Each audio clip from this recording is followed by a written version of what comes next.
यादों का सिलसिला।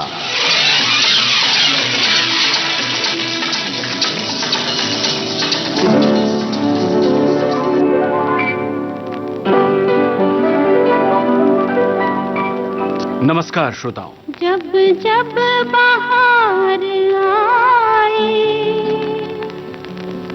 और फूल मुस्कुराए, मुझे तुम याद आए, मुझे तुम याद आए। यादों का सिलसिला, इस कार्यक्रम में आज हम आपके लिए लेकर आए हैं अपने जमाने की मशहूर पार्श्व गायिका उषा तिमोथी से रेणु चतुर्वेदी की बातचीत। मोहे बिकता सजन मिल जाए, हरे मोहे बिकता सजन मिल जाए, तो ले लूं इसे जान बेच के, हाय मैं ले लूं इसे जान बेच के। ऐसे सौदे में पहले दिल जाए, ओ ऐसे सौदे में पहले दिल जाए, मिले ना पिया जान बेच के, ओ मिले ना पिया जान बेच के। तू रात खड़ी थी छत पे मैं समझा के चांद निकला। बुरा हो तेरा तुझे देख के, होठे से मेरा पैर फिसला। बुरा हो तेरा तुझे देख के, होठे से मेरा पैर फिसला। होए होए होए होए होए। आज सुनिए इस बातचीत का पहला भाग। दोस्तों नमस्कार। आज हमारे साथ एक महान कलाकार हैं। जी हाँ, बहुत सारे इनके गाए हुए गीत आज भी हमारे आपके होठों पर आ जाते हैं और बिल्कुल दिल के करीब हैं। हमारे साथ हैं उषा तिमोथी जी, और इन्होंने 5000 लगभग गीत अलग अलग भाषाओं में गाए हैं, अलग अलग बोलियों में गाए हैं। तो एक समृद्ध विरासत है आपके साथ, अलग ढंग की गायकी, अलग ढंग की आवाज और रियाज इतना जबरदस्त, जिसने भी सुना तुरंत आकर्षित हो गया और सोचने लगा कि किस तरह से इनसे गवाया जाए। तो क्या रहा, कैसे शुरुआत हुई इनकी गायकी की? जब हमारे साथ हैं उषा जी तो उन्हीं से पूछते हैं। उषा जी, कार्यक्रम में आपका स्वागत है। नमस्कार दोस्तों, और आपका बहुत बहुत शुक्रिया जो आपने मुझे यहाँ बुलाया और मेरे अनुभव मैं शेयर कर रही हूँ आप सबके साथ में जी। और बहुत अच्छा लग रहा है। बहुत बहुत खुश हो रही हूँ मैं जी। हाँ जी, हाँ जी। तो आपके जो गीत हैं, हाँ जी। फिल्मी गीत हैं, गैर फिल्मी गीत भी हाँ जी, हैं। हाँ जी। तो ये गाने का, गीत गाने का सिलसिला कहाँ से शुरू हुआ? बहुत बचपन की बात है ये जी। कि मैं नागपुर की पैदाइश है मेरी। 3 साल की उम्र से मैं गा रही थी। ओहो। जी। तो लोग मुझे कहीं भी, जहाँ कोई छोटा मोटा प्रोग्राम होता था, मुझे लेकर चले जाते थे और विदाउट म्यूजिक मैं कहीं कहीं गाती रहती थी। अच्छा। इसी तरह से जब 7 साल की हुई तो एक वहाँ पे कल्याण जी आनंद जी नाइट हुई। अच्छा। नागपुर में। उसमें उस वक्त रफी साहब, मुकेश जी, मन्नादा और हेमंदा, ये 4 बड़े सिंगर्स आए थे। दिग्गज कलाकार। और बहुत बड़ा प्रोग्राम था ये। और फीमेल सिंगर शायद सुमन जी आने वाली थी, वो नहीं आ पाई किसी वजह से। तो कल्याण जी भाई फीमेल सिंगर ढूंढ रहे थे नागपुर में कि कोई अच्छा अगर गाए तो इनके साथ में डुएट्स गाने का मौका हम देंगे। अच्छा। तो ये अनाउंसमेंट हो गई। तो बहुत से लोग, वहाँ के ऑल इंडिया रेडियो में मेरे बड़े भाई वायलिनिस्ट थे। अच्छा। नागपुर में। तो वहीं पर ऑडिशन हो रही थी कि जितनी भी सिंगर्स आ रही थी वो भजन या गजल गा रही थी। तो कल्याण जी भाई ने कहा नहीं, भजन गजल नहीं गाना है, फिल्मी गाना अगर आप लोग गाते हैं तो हम आपको मौका देंगे। अच्छा। लेकिन ऐसी कोई मिली नहीं। तो मेरे भाई जो थे उन्होंने कहा, मधुसूदन तिमोथी उनका नाम था। अच्छा। तो उन्होंने कहा कि कल्याण जी भाई, मेरी एक बहन है छोटी, वो फिल्मी गाने अच्छा गाती है। तो कल्याण जी भाई ने कहा अच्छा कितनी बड़ी है? तो बोली 7 साल की है। तो अरे नहीं नहीं नहीं, ये बच्चों का खेल नहीं है। हाँ। उन्होंने रिजेक्ट कर दिया मुझे, सुना भी नहीं। लेकिन मेरे जो दूसरे भाई थे रत्नाकर तिमोथी, वो कहने लगे ये मौका नहीं छोड़ूंगा, इसको मैं लेकर ही जाऊंगा। शो पे वो मुझे साथ में ले गए।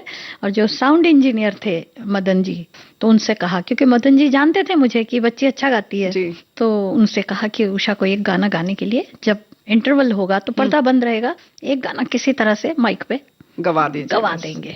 तो वो भी मान गए। अच्छा। कहने लगे कि अच्छा ठीक है। अब प्रोग्राम शुरू हो गया। बहुत देर तक 2 घंटे तक के सिर्फ मेल सिंगर्स गा रहे थे जी। जैसे इंटरवल हुआ 10 मिनट का, तो इन्होंने मुझे स्टूल पे बिठा दिया उधर माइक ऑन रख के, और विदाउट म्यूजिक मैंने गाया। कौन सा? रसिक बलमा हाय दिल क्यों लगाया तो से दिल क्यों लगाया। क्या बात तो ये गाना जब सबने सुना तो कहने अभी तक तो मेल सिंगर से गा रहे थे, फीमेल कहाँ से आ गई जी। तो आके पर्दा खोल कर देखा तो ये छोटी बच्ची गा रही है स्टेज बैठ के, और ये भी नहीं पता था मुझे कि ये कितने बड़े बड़े आर्टिस्ट हैं जी। रफी साहब ने कहा बेटा तुमको अच्छा जी में हारी आता है? नहीं मैंने कहा आता है, मुझे आता है। फिर मन्नादा ने पूछा यही रात भीगी भीगी आता है? अच्छा। फिर उन्होंने कहा कि उसका आलाप आता है? मैंने कहा तुम गा के सुनाओ।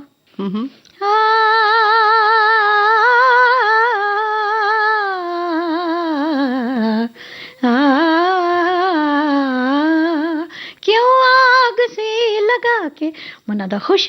उन्होंने कहा फिर मुकेश जी ने पूछा ये वादा करो चांद के सामने। तो मुझे मेरी एक बड़ी बहन थी जो मुझे बोल याद कराती थी। अच्छा। बोलों के साथ, ट्यून के साथ। वो अच्छा गाती थी। अच्छा। लेकिन फिर भी डरती थी, मतलब बाहर गाने के लिए, पर मुझे सिखा देती थी। तो इस तरह से उसने मुझे तैयार किया था और मुझे सारे गाने याद। तो उषा जी ये तो हो गया कि याद रहना, लेकिन डुएट गाना स्टेज पर इतना आसान नहीं होता है कि कब इंटरल्यूड बजेगा, संगीत आएगा, फिर आपको उठना है, फिर कब मेल गाएंगे, कब फीमेल गाएंगे, कैसे ये सब कैसे आपने संभाला? सारा ऑर्डर मुझे बहुत अच्छी तरह से याद रहता था। अच्छा। जो मुझे बाद में भी बहुत काम आया, क्योंकि मैं विथ म्यूजिक याद करती थी गाने। अच्छा। हाँ, जैसे लग जा गले है, ला ला ला ला ला ला ला रा रा रा लग जा गले, मतलब पूरे म्यूजिक के साथ ही मुझे गाने की हैबिट थी। तो जब म्यूजिक बजता था तो मुझे पता चल जाता था कि अब इसके बाद मुझे गाना है। क्या बात है। इसलिए दिक्कत नहीं हुई, नहीं तो सच बात है कि युगल गीत गाना इतना आसान नहीं होता है। जी। इसके लिए बहुत रियाज की जरूरत होती है। जी बिल्कुल। तो एक बात ये बताइए उषा जी, क्या आप इस बात से बिल्कुल बेखबर थी कि मोहम्मद रफी साहब इतने बड़े कलाकार हैं, मुकेश जी हैं? हाँ जी। नहीं पता था? बिल्कुल नहीं पता था, क्योंकि ये मतलब ये कौन है ऐसा मुझे नहीं पता था। नहीं पता था। हाँ, क्योंकि बहुत छोटी थी मैं, 6-7 साल की। तो उस समय तो वैसे भी दुनिया का होश नहीं रहता है। हाँ। तो ये, लेकिन बाद में पता चलने लग गया मुझे जब रफी साहब के साथ मैंने पहला ही गाना गाया, हिमालय की गोद में तू रात खड़ी थी छत पे। तो ये वाला सुना दीजिए। गाकर सुनाओ या रिकॉर्ड बजाएंगे आप? जब आप सामने हैं तो जाहिर है कि हम चाहेंगे कि आपके स्वर में सुना जाए सीधे। ठीक। ओए सोनिए हिरिए हिरिए ओए सोनिया राजिया राजिया। ओए शाबा नी कुड़िया पहाड़ दिए,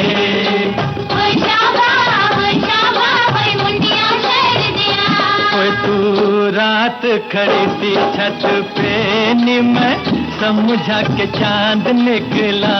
ओए तू रात खड़ी थी छत पे निम समझा के चांद निकला।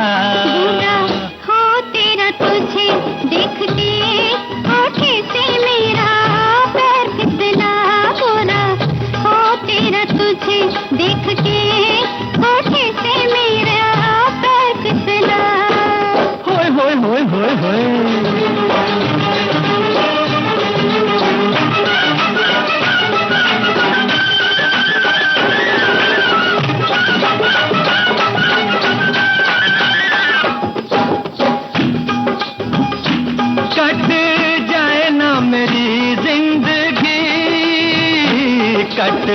जाए ना मेरी जिंदगी ओ तेरी कल परसों में, जाए ना मेरी जिंदगी ओ तेरी कल परसों में। परसों में बात नहीं बनती, कल परसों में बात नहीं बनती, बनती है जाके बरसों में। कल परसों में बात नहीं बनती, बनती है जाके बरसों में।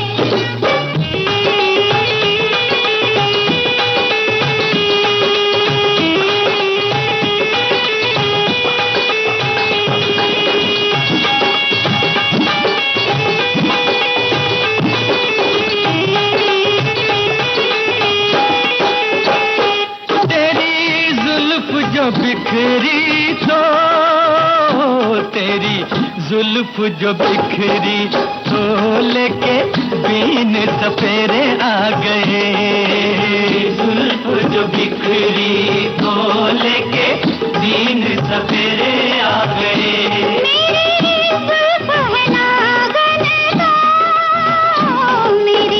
जुल्फ है नागन तो बुरे दिन बस तेरे आ गए, मेरी जुल्फ है नागन तो बुरे दिन बस तेरे आ गए।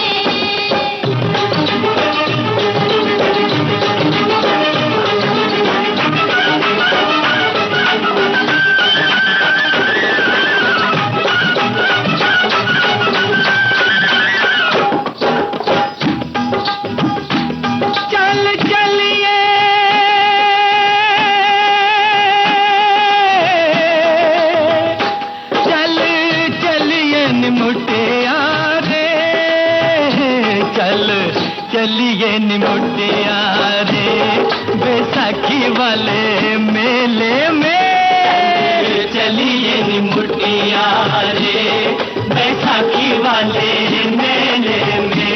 मेले का तो बहाना है, मेले का तो बहाना है, तो मुझे छिड़गा खेने में, मेले का तो बहाना है, तो मुझे छिड़गा खेने में। ये गाना था पहली बार गाया मैंने, माला सिन्हा जी के लिए प्लेबैक दिया। शुरुआत जो हो गई कि आपने 6-7 साल की उम्र में इतने दिग्गज कलाकारों के साथ गाया, तो उस समय फिर आपको स्टेज पर और गीत गवाए गए, युगल गीत? कल्याण जी आनंद जी नाइट की बात कर रही हैं आप? अच्छा। एक गाना सोलो और गाया था, कैद में है बुलबुल, सैयाद मुस्कुराए जी। तो उसमें कल्याण जी भाई ने कहा ऑर्केस्ट्रा के साथ गाओगी? हाँ। तो मैंने कहा जी हाँ। अच्छा। तो ठीक है गाओ, कैद में है बुलबुल आता है? मैंने कहा जी आता है बिल्कुल। हाँ। तो उन्होंने म्यूजिक सीधे स्टार्ट करवा दिया। अच्छा। मैंने रोक दिया, मैं छोटी तो थी, ये नहीं समझा कि इतने बड़ों को कैसे बोलना चाहिए। मैंने कहा नहीं नहीं नहीं ऐसा नहीं है, ऐसा नहीं है। अच्छा। तो बोले अरे फिर कैसा है? तो मैंने कहा पहले इसका एडलिब है, पहले इसका शेर है। अच्छा। तो बोलेगा मजबूर हो के तेरी महफिल में आ गए हैं, मुश्किल यही है अब तो, मुश्किल में आ गए। यहाँ से म्यूजिक शुरू जी। फिर कल्याण जी भाई कह रहे मैंने तो बच्चा समझ करके शेर छोड़ दिया। लेकिन बच्चे ने उस शेर को पकड़ लिया। जी। क्या बात है। तो भाई ये होता है दोस्तों कि जो रियाज और जो आत्मविश्वास सिर्फ रियाज से ही आता है। जब आपको अपने हुनर में सिद्धि हासिल हो जाती है तब जाहिर है कि आप बेखौफ हो जाते हैं और तब इस मकाम पर पहुंचते हैं। और ये 3 साल की उम्र से आपने गाना शुरू कर दिया, तो सीखा कब आपने? एक्चुअली मेरी पूरी फैमिली में म्यूजिक बहुत रहा जी।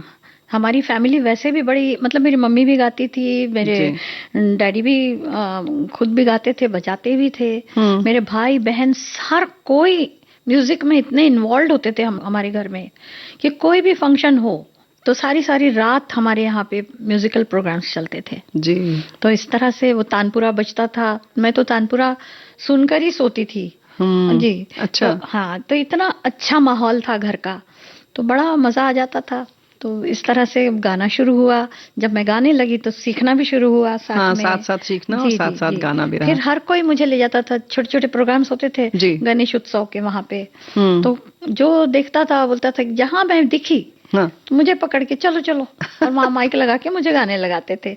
इस तरह से मैं 7 साल की उम्र में काफी फेमस हो गई थी और काफी मेरे भाई ने फिर प्रोग्राम्स लेना शुरू कर दिया। अच्छा। तो हम हर जगह मेरे प्रोग्राम्स होने लगे। फिर ये कल्याण जी आनंद जी नाइट में मुझे मौका मिल गया और फिर रफी साहब ने मुझे साथ दिया। अच्छा। रफी साहब, मैं 8 साल की थी तो मुझे बुला लिया बॉम्बे जी। और मुकेश जी और रफी साहब ने मुझे सब जगह उनके साथ प्रोग्राम्स में लेना स्टेज पर। हाँ जी, जो भी होता था मंच प्रस्तुति उसमें आप करने। फिर एक हजारा सिंह जी थे जी, उनका एक ऑर्केस्ट्रा था, उन्होंने मुझे ऑर्केस्ट्रा में गाने का मौका दिया। फिर कल्याण जी आनंद जी भाई ने भी दिया। अच्छा, ये बताइए कि तब आपको लगा कि हमें फिल्म में भी गाना चाहिए या कोई आपकी ऐसी हसरत हुई? ऐसा कुछ नहीं, मुझे मतलब फिल्म में गा रही हूँ या नहीं हूँ वो मुझे गाना है बस। अच्छा। वो कहीं भी गाना है कहीं भी। फिर हिमालय की गोद में इन्होंने कल्याण जी भाई ने कहा कि उषा तुमको एक फिल्म के लिए रिकॉर्ड करना है। जी। कहा जी जरूर।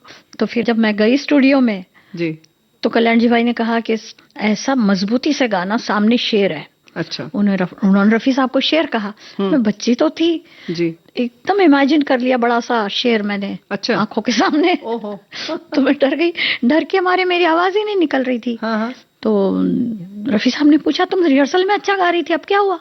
हाँ। तो मैंने कहा साहब आप शेर हो क्या? अच्छा। तो कहने लगे नहीं बेटा मैं तो तुम्हारा अब्बा हूँ। अच्छा। किसने कहा तुमको मैं शेर? बोले कल्याण जी भाई कह रहे। तो बोले वो तो मजाक करते हैं। और इस तरह से मुझे गाने का मौका मिल गया। फिर आपको डर नहीं लगा? फिर डर नहीं लगा, अब्बा है तो कैसे डर। तो ये रफी साहब का बड़प्पन था कि उन्होंने आपको बिल्कुल सहज कर दिया। जी जी, हौसला अफजाई कर दी आपकी। जी जी जी। तो फिर आपने पूरी रिकॉर्डिंग हो गई एक बार में? हाँ। उस समय आपको मतलब लगा कि आप फिल्म में गा रही हैं और भी लोकप्रिय हो रही हैं, पॉपुलर हो रही हैं? वो तो मुझे आज तक नहीं लगता कि मैं पॉपुलर हूँ। अच्छा। पता नहीं सब लोग मुझे कहते हैं उषा जी हम तो आपको जानते हैं। बोले अच्छा कैसे जानते हैं आप लोग मुझे? अच्छा। पता नहीं क्यों है ये दिल में है, क्योंकि एक बार मैं लंदन शो में मैं बाहर निकल गई थी ऑडियंस से, मेरी नीस को देखा मैंने। तो मैं उसके लिए शो के बाद निकल गई थी बाहर जी। जब मैं बाहर निकल गई तो सारे लोग आ गए जी, उषा तिमोथी और फिर ऑटोग्राफ दीजिए, और सारे वहां पे मतलब जाम हो गया पूरा जी। तो मैं तो डर गई, वो मेरी नीस तो मुझे मिली नहीं, लेकिन कॉप मुझे पकड़कर रफी साहब के सामने खड़ा कर दिए कि ये बाहर थी। तो फिर साहब ने डांटा मुझे, कहाँ गई थी और क्यों गई थी, बिना पूछे क्यों गई बाहर तुम जी, तुमको नहीं पता तुम सेलिब्रिटी हो? अच्छा। मैंने कहा अच्छा मैं सेलिब्रिटी हूँ? मुझे तो नहीं पता, वो तो आप है। तो कहते कि अरे तुमने मेरे साथ गाना गाया ना फिल्म्स में। तो मैंने गाया तो है लेकिन आपके जितनी तो मैं नहीं हूँ ना। तो कहने लगे पागल है लड़की। इस तरह से तो वो पता नहीं वो दिल में जो बैठा हुआ है कि मैं कोई सेलिब्रिटी नहीं हूँ, तो वो मैं आज तक वही दिमाग में बैठा हुआ है, लगता ही नहीं। अब आप लोगों ने जब कहा कि मैं बड़ी महान गायिका, तो मुझे हंसी आ गई कि मैं कब महान हूँ? नहीं भाई देखिए ये तो आपकी गायकी बताती है। हम या कोई भी ऐसा कहने वाला सिर्फ इसलिए है क्योंकि आपकी गायकी इतनी जबरदस्त है और इतनी लोकप्रियता आपने हासिल की है, आपके गीत हम सब के दिलो दिमाग पर छाए हुए हैं। तो जाहिर है कि ऐसे ही लोगों को कहना चाहिए कि आपके हुनर को सलाम करते हुए आपको प्यार करते हैं लोग। जी जी बहुत प्यार करते हैं जी। सही बात है। और मेरे लिए तो आप ही सब, मेरी ऑडियंस ही मेरे लिए हाँ ये बात तो माने रखती है। बिल्कुल सही बात है। और खास बात बता रही हूँ मैं आपको, वेस्ट इंडीज गई थी मैं ऋषि कपूर साहब के साथ जी। तो वहाँ पे अक्सर मैं मुझे ऐसा लगता था कि मेरे पास तो ऐसे कोई खास गाने नहीं है जो मैं ऑडियंस को सुनाऊं जी। तो मैं लता जी के ही गाने गाया करती थी जी ज्यादा करके। तो ऋषि ने मुझे कहा कि उषा तुम अपना गाना गाओ, हमेशा लता के गाने गाती हो। तो मैंने कहा ऋषि जी मेरे पास कहाँ गाने हैं, एक हिमालय की गोद में का वो भी डुएट है। नहीं तुमको गाना ही पड़ेगा अपना गाना कुछ। अच्छा। तो और उन्होंने अनाउंस भी कर दिया कि अभी उषा तिमोथी अपना खुद का गाया हुआ गाना गाएगी।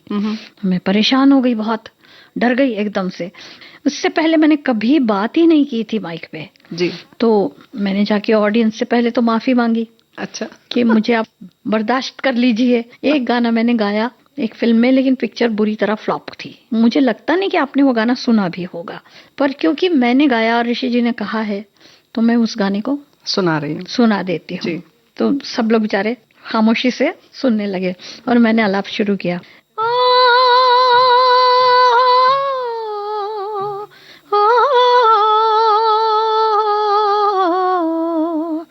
जब जब बाहर आई और फूल मुस्कुराए, मुझे तुम याद आए, मुझे तुम याद आए। सारी ऑडियंस ने खड़े होकर मुझे अप्लॉज दिया और कहने लगे ये तो गाना बहुत फेमस है। मैंने कहा अच्छा, मुझे तो नहीं पता कब फेमस हुआ ये गाना।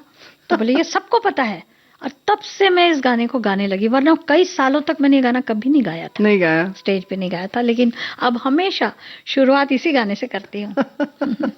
ऋषि जी को धन्यवाद।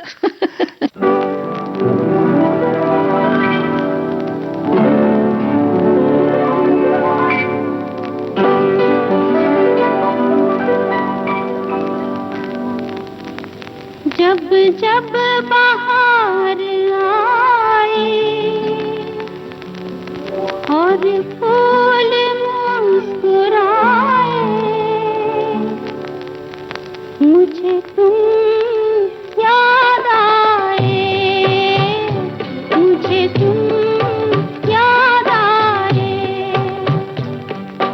जब जब बाहर आए और फूल मुस्कुराए, मुझे तुम याद आए, मुझे तुम याद आए।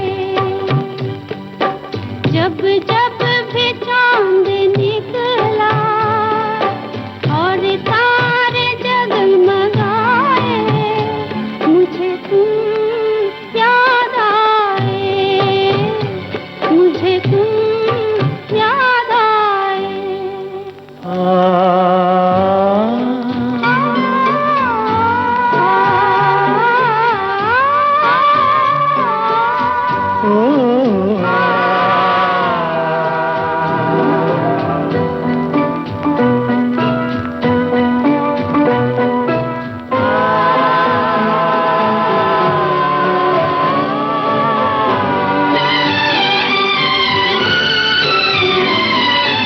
अपना कोई तराना मैंने नहीं बनाया, अपना कोई तराना मैंने नहीं बनाया। तुमने मेरे लबों पे हर एक सुर सजाया। जब जब मेरे तराने दुनिया ने गुनगुनाए, मुझे तुम याद आए, मुझे तुम याद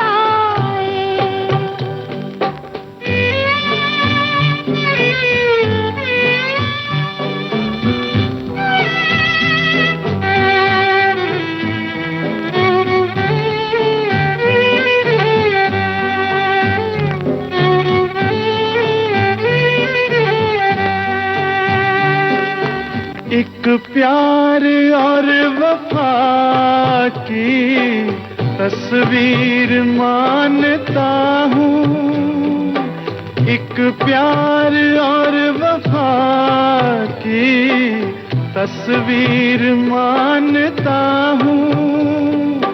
तस्वीर क्या तुम्हें मैं तकदीर मानता हूँ। ओ देखी नजर ने खुशियाँ या देखे गम के साए, मुझे तुम याद आए, मुझे तुम याद आए।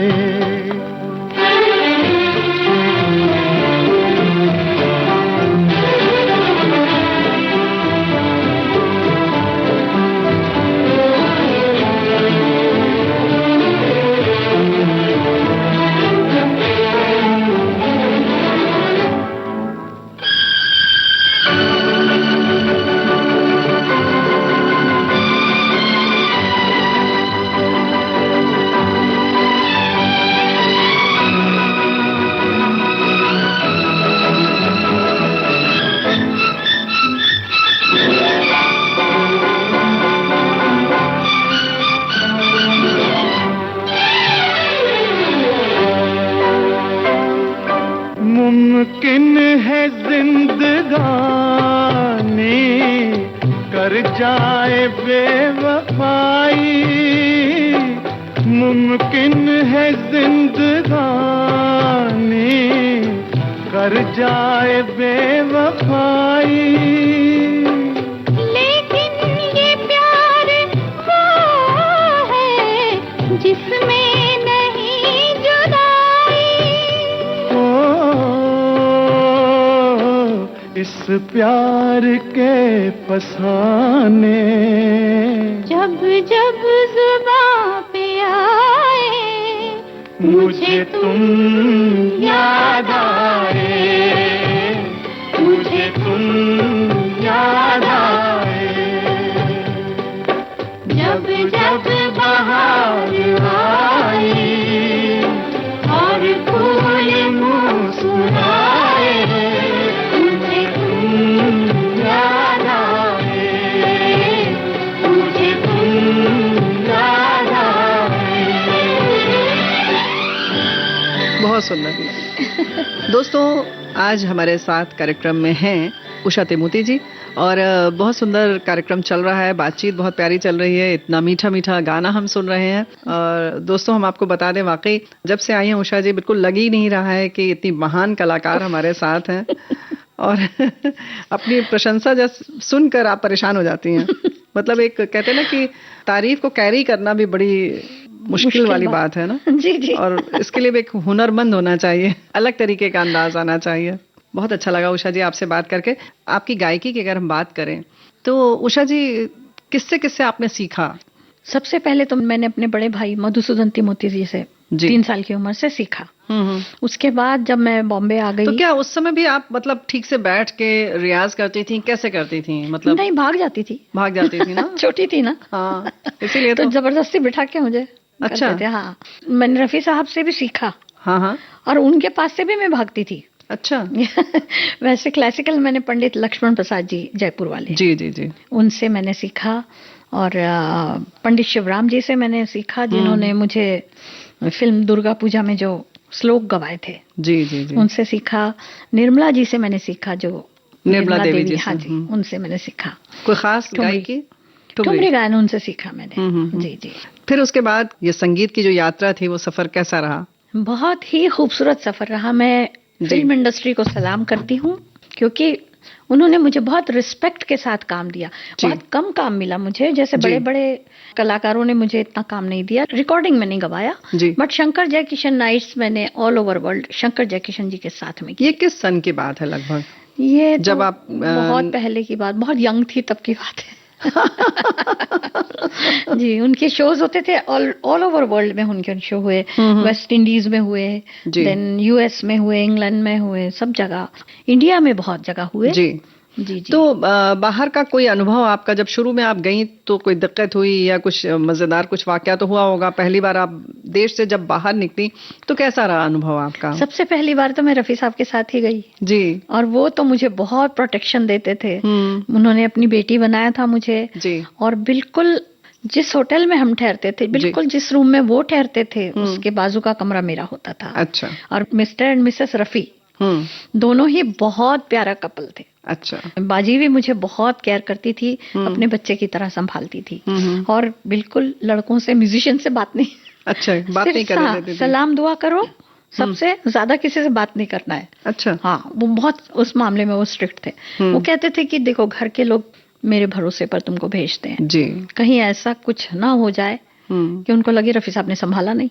तो ये व्यक्तिगत रूप से अपनी जिम्मेदारी महसूस करना और संरक्षण प्रदान करना बहुत बड़ी बात है। उनकी तो मैं जितनी तारीफ करूं उतना कम है। इतने वेल मैनर्ड, वेल कैरेक्टर्ड, वेल, मतलब उनका बिहेवियर भी इतना अच्छा था। स्टेज पर वो मेरे साथ में बहुत शरारत करते थे। जब भी हम डुएट सॉन्ग गाते थे जी, जैसे 100 साल पहले गा रहे हैं, 100 साल पहले मुझे तुमसे प्यार था, जब ये लाइन आती थी, मुझे तुमसे प्यार, तो कहते खुल के बोलना प्यार था। तो अच्छा। एकदम। और उससे पहले मुझे समझा देते थे कि बेटा, स्टेज के नीचे मैं तुम्हारा अब्बा हूँ, लेकिन स्टेज पर तुम्हारा हीरो हूँ। उस समय ये नहीं सोचना अब्बा है जी, तो जो तुम फील करोगे तो ही अच्छा लगेगा। ऑडियंस को तुम खुश कर सकते हो, जैसा मैं कर रहा हूँ वैसा तुमको भी करना है। तो मैंने जी बिल्कुल बिल्कुल। तो उन्होंने मुझे बहुत सिखाया, प्लेबैक के गुर भी उन्होंने बहुत सिखाए कि कौन सा वर्ड जोर से बोलना है, कौन सा सॉफ्टली बोलना है। अच्छा। तो माइक पे किस तरह से, तभी के माइक्स बहुत सेंसिटिव होते हैं जी। तो उन्होंने मुझे ये बताया कि स शब्द जो है वो माइक पर त बन जाता है। अच्छा। तो आपको ध्यान रखना है कि स को जरा जोर से बोलेंगे तो वो स बनेगा। अच्छा। तो ये मेरे गुरु की शिक्षाएं थी। जैसे किस गाने की अगर बात करें जहां आपको सिखाया गया? जैसे 100 साल पहले, तो वो अगर मैं 100 साल, तो वो लगता है तो ताल, है ना? तो उन्होंने कहा 100 साल पहले, ये तो स वर्ड जो है हमेशा बहुत स्पष्ट और जोर देके बोलना होगा। जी जी जी। क्या यानी ये नए लोगों के लिए भी एक सबक है। बिल्कुल जी, किस तरह से। फिर फ जो शब्द है उसको माइक से थोड़ा ऐसे होके बोलना है, थोड़ा सा सर घुमाकर बोलना है, घुमा के, नहीं तो वो फ्लो हो जाएगा ऐसे। तो उन्होंने जैसे से फूल तुम्हें, ये फूल वर्ड जो बोलना है वो बिल्कुल ऐसे, ताकि वो हवा माइक में ना जाए। हाँ, माइक पर सीधे देखकर नहीं बोलना है, बल्कि थोड़ा सा दाएं या बाएं। अब आपको अपनी गर्दन को घुमाना, जो ऐसे होते हैं ना, जो तो उस तरह, हाँ, उन सबको बहुत केयरफुली बोलना है, संभाल कर बोलना। तो ये प्लेबैक सिंगिंग का एक तरीका है। वाह, बहुत अच्छा सिखाया। मैंने रफी साहब के साथ एक डुएट गाना गाया जी, जो हमारा आखिरी गाना था। पहला गाना हिमालय के गोद में जी, वो भी उन्हीं के साथ था, और उनके साथ में आखिरी गाना जो था वो 1980 में गाया था। छोटी फिल्म थी मेरा सलाम। उसमें वो गीत था गुरु और शागिर्द का। गुरु जी सिखा रहे हैं शागिर्द को, लेकिन उनको आपस में प्यार है। अच्छा, मतलब लड़की को नहीं, जो गुरु जी को है जी। तो वो कहते हैं कि चलिए गाइए। मेरी जा तुमसे मोहब्बत है, मगर कैसे कहूँ, ये मेरे दिल की हकीकत है, मगर कैसे कहूँ। ये लड़की से वो गाने के लिए कह रहे हैं जी, लेकिन अपने दिल की बात भी कह रहे हैं। तो ये पूरा गाना बहुत अच्छा गाना है। तो लड़की कहती है कि मैं कैसे कहूँ आपको, मुझे तो आपसे मोहब्बत नहीं है। तो अरे उसमें कहने में क्या अर्ज है। तो ये सब डायलॉग्स भी है उसमें। दिल मेरा तेरे ख्यालों में यूं खो जाता है, आईना देखूं तो मुंह तेरा नजर आता है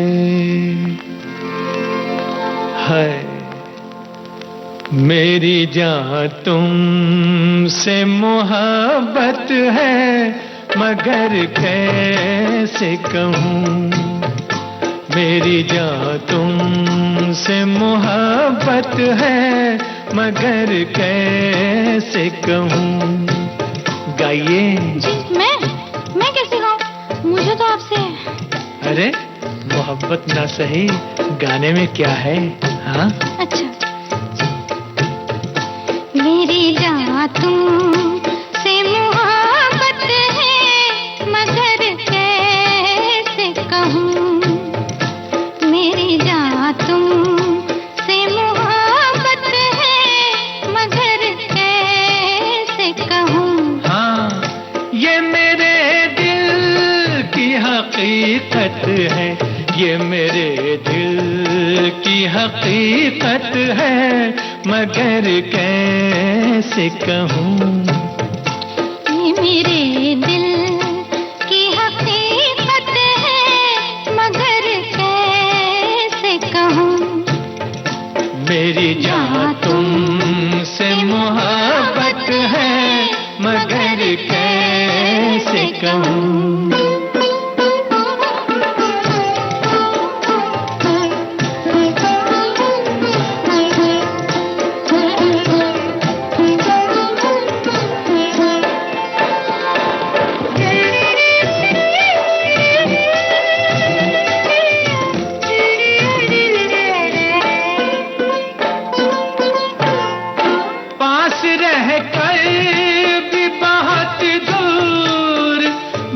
दूर हो तुम, पास रह गए भी बहुत दूर हो तुम। सिर्फ इतनी सी शिकायत है, मगर कैसे कहूँ। सिर्फ इतनी सी शिकायत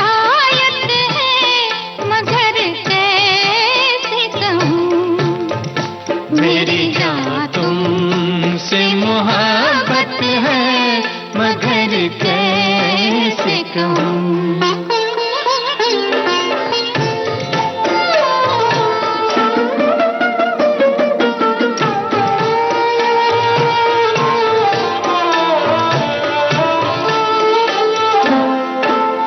रात को ख्वाब तेरे, दिन में तसव्वुर तेरा। रात को ख्वाब तेरे, दिन में तसव्वुर तेरा। रात को ख्वाब तेरे, दिन में तसव्वुर तेरा। आज इस दिल की ये हालत है, मगर कैसे कहूँ। आज इस दिल की ये हालत है, मगर कैसे कहूँ। मेरी जहाँ तुमसे मोहब्बत है, मगर कैसे कहूँ। ये मेरे दिल की हकीकत है, मगर कैसे कहूँ। ये तो हो गई फिल्मी गानों की बात, और बात हम करेंगे फिल्मी दुनिया की खास तौर से, और जहां आपने फिल्मों में गाने गाए। उससे पहले हम ये जानना चाहते हैं आपसे कि आपने जैसे बताया कि आपके परिवार में आकाशवाणी में लोग थे, फिर आकाशवाणी से आपका क्या जुड़ाव रहा? वहां पर भी कुछ आपने प्रदर्शन किया, गाया, या कुछ मिला आपको? जी हाँ, जी हमें ऑल इंडिया रेडियो के आकाशवाणी की तरफ से ही मुझे सिलेक्ट किया गया था। दिल्ली में एक म्यूजिक कंपटीशन था। अच्छा। Singing competition. तो उसमें काफी मतलब बॉम्बे के बहुत से आर्टिस्ट थे, बड़े बड़े भी आर्टिस्ट थे, पूरे देश भर के थे। देश भर के, पूरे हिंदुस्तान के सारे सिंगर्स, और एक शहर से सिर्फ एक ही आर्टिस्ट सिलेक्ट होता था। जी जी। तो उसमें बॉम्बे से मैं सिलेक्ट हुई। और मतलब अलग अलग शहरों में पहले हुआ, वहां से जो सिलेक्ट हुआ फिर वो वहां गया। लता दीदी के घर के नीचे में एक हॉल था जी, तो वहीं पर हम सबका सिलेक्शन हुआ। तो उसमें भी मैं पहली बार मतलब मैंने गाया और सिलेक्शन हो गया मेरा, और इस तरह से दिल्ली जाना पड़ा मुझे। वहाँ 3 दिन तक वो कंपटीशन चल रहा था। अच्छा जी। तो उसमें जजेस थे बड़े गुलाम अली खान साहब, उस्ताद आमिर खान साहब, क्या बात है, पंडित ओंकार नाथ ठाकुर जी, तो बड़े बड़े दिग्गज। अब इनके सामने गाना था जी, और मैं छोटी सी थी तभी, तो मैंने मतलब निर्मला जी की ये ठुमरी गाई थी। तो उस समय आप क्या उम्र थी आपकी? बस 14-15 साल, बस इतनी थी। हाँ जी। हजारों की तादाद में थे लोग। जी हाँ, जी हाँ। और तब भी मुझे ये नहीं लगता था कि ठीक है मैं गाऊंगी, अगर ठीक हुआ तो ठीक है, नहीं तो नहीं। अच्छा, उसमें क्या। लेकिन जब मैंने गाया तो नैनुवारा, तो बड़े गुलाम का सब एकदम ऐसे हो गए। अच्छा, इतने में ही। तो उनको मतलब बहुत अच्छा लगा था मुझे। और वो फिर 3 दिन तक के वो कंपटीशन चली जी। और कॉम्पिटिटर्स भी 5000 थे। ओहो हो जी। तो सुबह से शाम तक होती थी वो, 10 बजे से लेके 5-6 बजे तक के जी। हर सबको 10 मिनट का ही टाइम था। अच्छा। तो इतनी देर में गाना है। हाँ हाँ। बस उसमें गाया, और तीसरे दिन मेरा दोपहर को मेरा मौका मिला मुझे। अच्छा। तो हम सिर्फ जाके सारा दिन बैठे ही रहते थे। अच्छा। कि अब मौका आएगा तो गाएंगे, जब आपका नंबर आएगा तब आप गाएंगे। हाँ, जी जी जी, जी। तो तीसरे दिन मेरा दोपहर को 3-4 बजे कुछ मौका मिला मुझे। जी। और जब मैंने गाया तो क्लैपिंग करना मना था वहाँ। अच्छा। लेकिन इतनी क्लैपिंग हुई लोग रुक नहीं पाए। जी जी जी जी। और उसमें मैं फर्स्ट आई। वाह। और हिंदुस्तान की सर्वश्रेष्ठ गायिका का पदक मुझे वहां पर मिला, जिसमें मतलब 5 तोले सोने का विचित्र वीणा बनी हुई थी। अच्छा। और चांदी का पूरा इंडिया का मैप बना हुआ था, और उस पर लिखा था हिंदुस्तान की सर्वश्रेष्ठ गायिका उषा तिमोथी, मुंबई। क्या बात है। ओहो हो अद्भुत। तो उस समय आपने जो ठुमरी गाई, एक बार थोड़ा सुनाइए ना इस समय।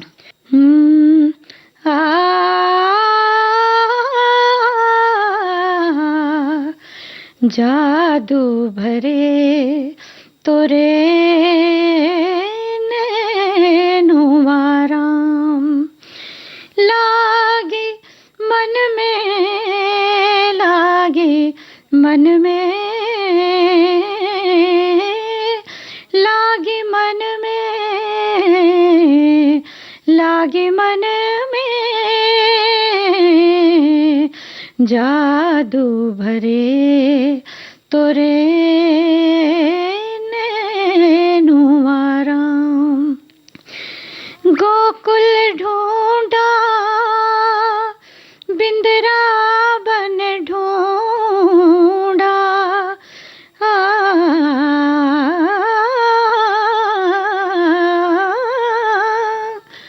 गोकुल ढूंढा बिंदरा बन ढूंढा,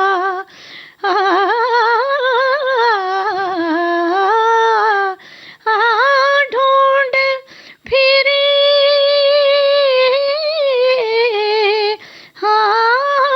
ढूंढ फिरी सब बन में, जादू भरे तोरे नैनुआ राम। जादू भरे जी तोरे नैनुआ राम, जादू भरे जी तोरे नैनुआ राम, जादू भरे तोरे नैनुआ राम। वाह, बहुत सुंदर, बहुत सुंदर। थैंक यू जी। बिल्कुल पानी की तरह बहता हुआ स्वर। नहीं, मैं डर भी रही हूँ, ऐसा नहीं। अरे नहीं। जैसा मैं गाती हूँ वो अब नहीं गा पा रही हूँ, ये डर लग रहा है मुझे कि सब लोग सुनेंगे तो क्या कहेंगे, अच्छा गाई कि नहीं। सुनने के बाद हमें नहीं लगता कि कुछ कहने लायक बचता है। इतनी सुंदर गायकी के बाद तो बस लगता है आंख बंद करके यूं ही बैठे रहें और उसका आस्वादन करते रहें। बहुत सुंदर, बहुत सुंदर। तो भाई ये रहा आपका व्यक्तिगत प्रदर्शन वहां पर, और व्यक्तिगत उपलब्धि रही आपकी, कहना चाहिए। फिल्मों की बात हम कर रहे थे तो आपने बताया कि रफी साहब ने आपको बहुत पिता की तरह संरक्षण दिया। उसके साथ फिर मुकेश जी की बात चल रही थी। मुकेश जी के बारे में आप क्या बताना चाह रहे हैं? वो भी मुझे बहुत संभालते थे और बहुत प्यार देते थे, और उनके साथ भी मैंने काफी प्रोग्राम्स, स्टेज शोज भी किए, और उनके साथ 3-4 फिल्म्स में मैंने गाने गाए। जैसे परिवार में गाया, लंदन पेरिस घूम के देखे, वो भी गाना हिट हुआ। लंदन पेरिस घूम के देखे दिल भर एक से एक, लंदन पेरिस घूम के देखे दिल भर एक से एक, दिल वालों की दिल्ली में मेरे दिल को लगी है ब्रेक, हुआ दिल दिल्ली वाली का, हुआ दिल दिल्ली वाली का।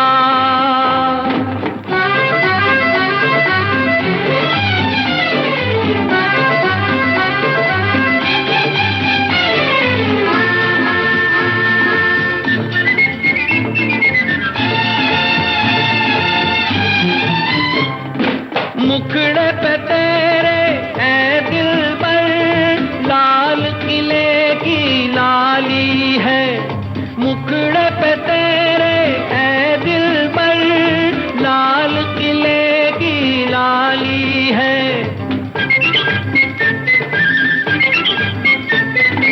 जमुना की जैसे लहर चले यूं चाल तेरी मतवाली है, यूं चाल तेरी मतवाली है, चांदनी चौक की चांदनी है तू, दिल भी है तेरा नेक, दिल वालों की दिल्ली में मेरे दिल को लगी है ब्रेक, हुआ दिल दिल्ली वाली का, हुआ दिल दिल्ली वाली का।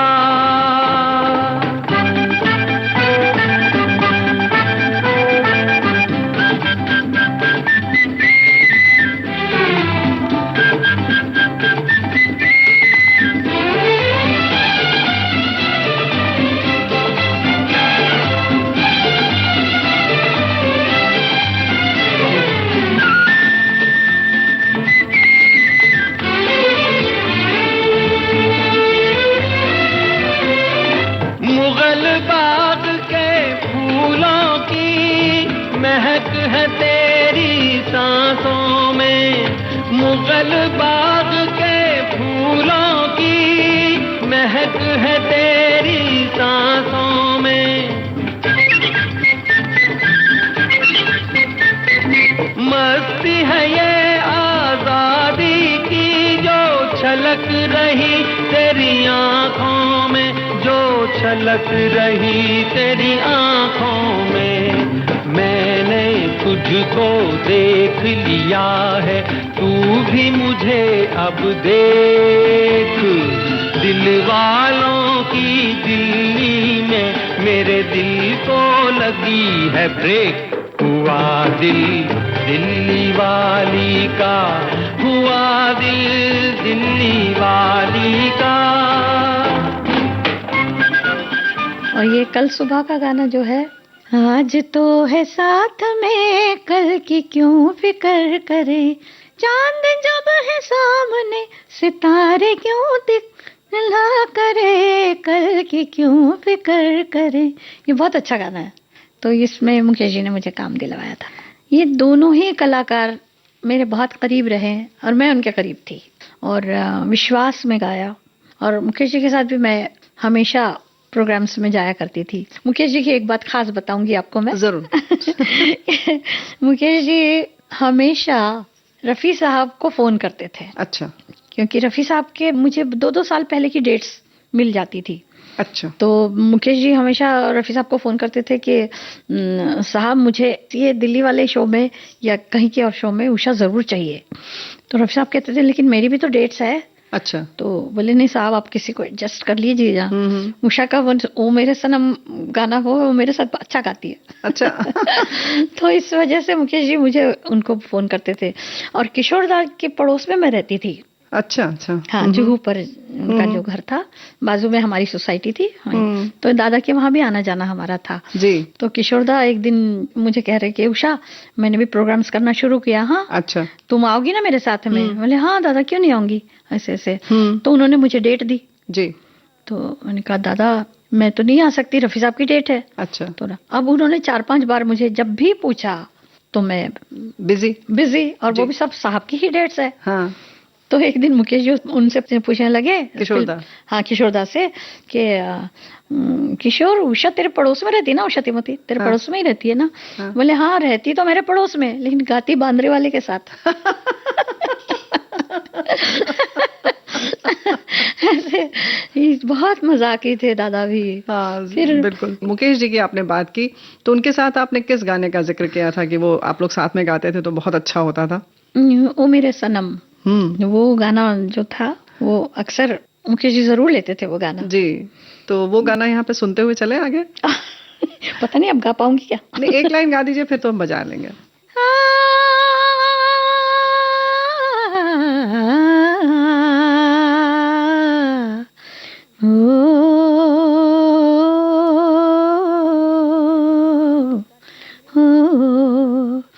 ओ मेरे सनम, ओ मेरे सनम, दो जिस्म मगर एक जान है हम, एक दिल के दो अरमान है हम। ओ मेरे सनम, ओ मेरे सनम।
की दुनिया में दो दिल मुश्किल से समाते हैं, क्या गैर वहाँ अपनों तक के साए भी न आने पाते हैं, साए भी न आने पाते हैं। हमने आखिर क्या देख लिया, क्या बात है, क्यों हैरान है हम, एक दिल के दो अरमान हैं हम, ओ मेरे सनम, ओ मेरे सनम, दो जिस्म मगर एक जान है हम, एक दिल के दो अरमान हैं हम। बहुत सुंदर। ये जो आपका स्वर पर ठहराव है जी, वो कैसे आपने पाया? ये तो आप कह रही हैं, मुझे नहीं पता। मैं कैसी बात कर रही हैं आप? नहीं जी, मैंने काफी रियाज किया हुआ है और सभी के साथ मैंने सीखा। शंकर जी के साथ मैंने बहुत कुछ सीखा। शंकर जयकिशन हालांकि उनके गाने नहीं गाए, वो अक्सर मुझे बुला लेते थे स्टूडियो में, फेमस में जी, और मुझे कहते थे कि उषा तुमको देखो ऐसे गाना है, ऐसे गाना, उन सिखाते थे बराबर जी। तो ये बरसात में तक दिन अधिक, ये जो गाना है इसमें एक तान है बोले जी, तो वो अगर तुम गाओगी ना तो स्टेज पर हम लेंगे जी। तो मैंने कहा ठीक है। तो बोले ऐसे गाना है जैसे मोती बिखेर दिए हो, ऐसी तान होनी चाहिए, या पानी की बूंदे जी पड़ रही हो एक एक जमीन पे पड़े और बिखर जाए। हाँ, बिखर जाए ऐसे। तो बोले इस तरह की तान। तो मैंने कहा शंकर जी ये आप कह रहे मेरी समझ में तो नहीं आ रहा, पर मैं आपको गा के सुनाती हूँ। अच्छा। तो बोले ठीक है गाओ। बरसात में हमसे मिले तुम सजन, तुमसे मिले हम बरसात में,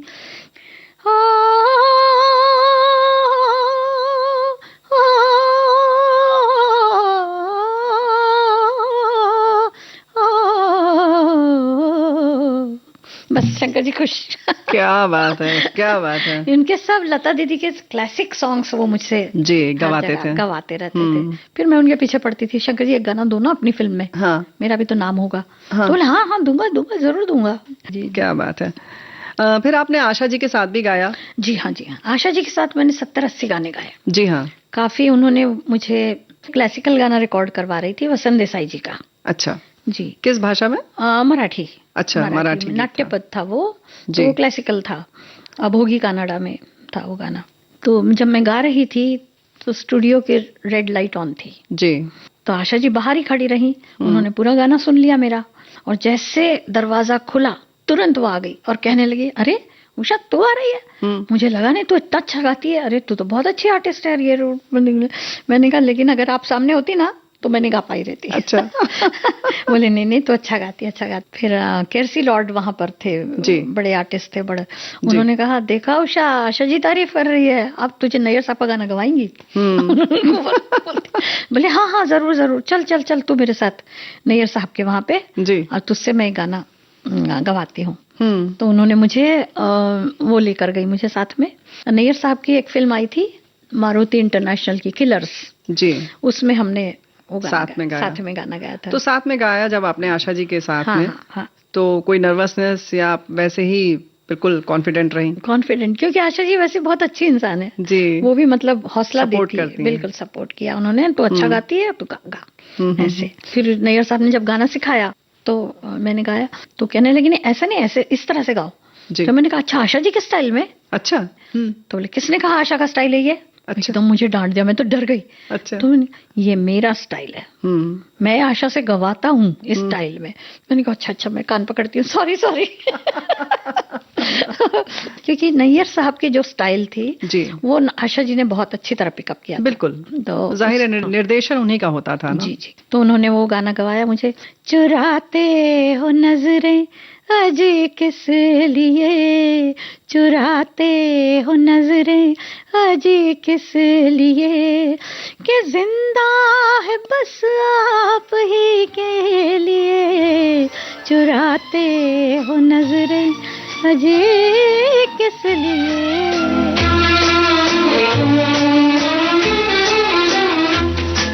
चुराते हो नजरें अजी किस लिए, चुराते हो नजरें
प्रसिद्ध पार्श्व गायिका उषा तिमोथी से रेणु चतुर्वेदी की बातचीत का पहला भाग आप सुन रहे थे।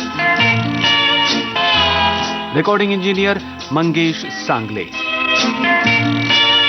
प्रस्तुतकर्ता जुबैर खान।